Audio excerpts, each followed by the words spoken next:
Magandang araw, Pilipinas! Nandito na naman ang Pulse 7. Naghahatid sa inyo ng mga balitang mahalaga at makabuluhan. Ako, si Lian Castillo.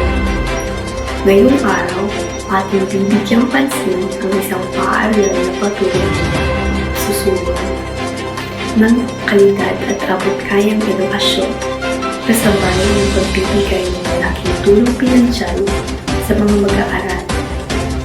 Live mula sa bayan ng Inigan. Naroon ang ating kasamang si Nicole Melchor. Nicole, kumusta ang sitwasyon dyan?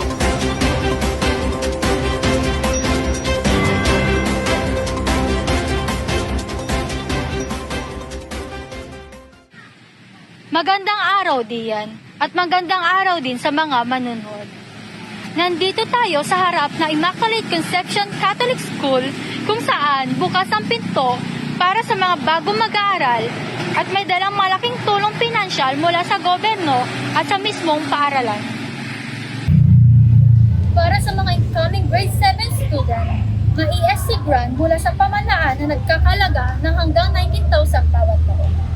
Bukod pa rito, mayroong academic scholarship program kung saan ang rank 1 ay makakatanggap ng 100% libreng tuition.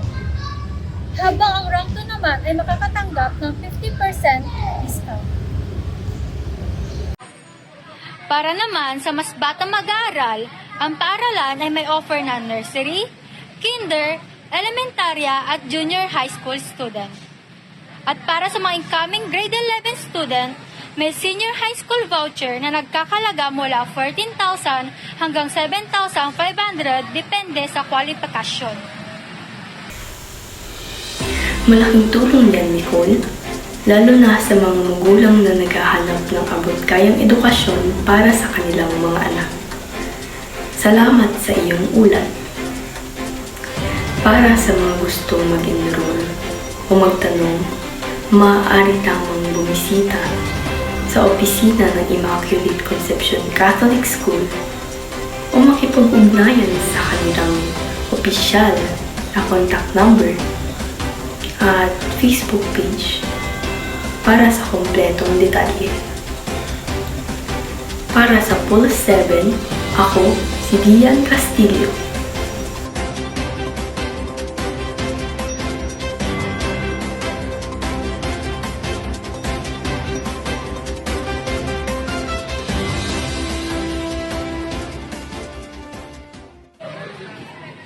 Ayon sa pamunuan ng paaralan, layunin nilang maabot ang mas maraming kabataan at matulungan ang pamilya na mabigyan ng mas maliwanag na kinabukasan sa pamamagitan ng dekalidad na edukasyon.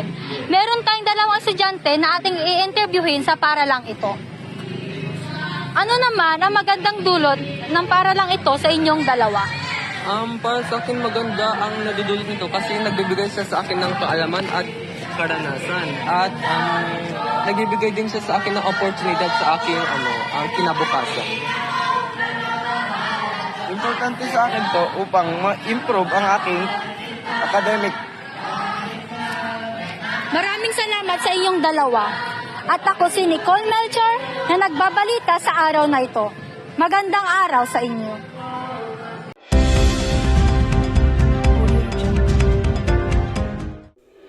Magandang araw, Waningan.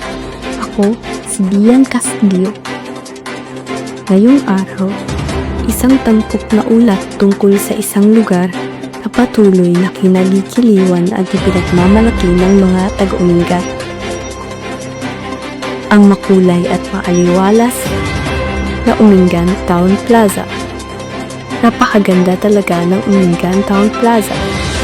Hindi lang sa paningin, kundi pati sa damdam. Ako, si Lian Castillo. Ito ang Pulse 7, pulso ng bayan, na katotohanan. Naman si Taina Belcaso at ito ang Pulse 7 News, kung saan ang pulso ng bayan ay aming bukod sa pagiging sentro ng mga pampublikong aktibidad, ang plaza ay nagsisilbing simbolo ng pagkakaisa at ganda ng ating bayan. Narito ang ulat ng aming team mula sa mismo sa ospital. Para sa'yo, ano ang malaking pagbabago? Yung malaking pagbabago ko dito kasi sa korte ko, naging maayos po yung daanan ko at yung pabuto. Tsaka, tumamit po yung mga student ko dito. Kaya, naging lively po yung card. Yun po yung pagbabago ko. Yun po na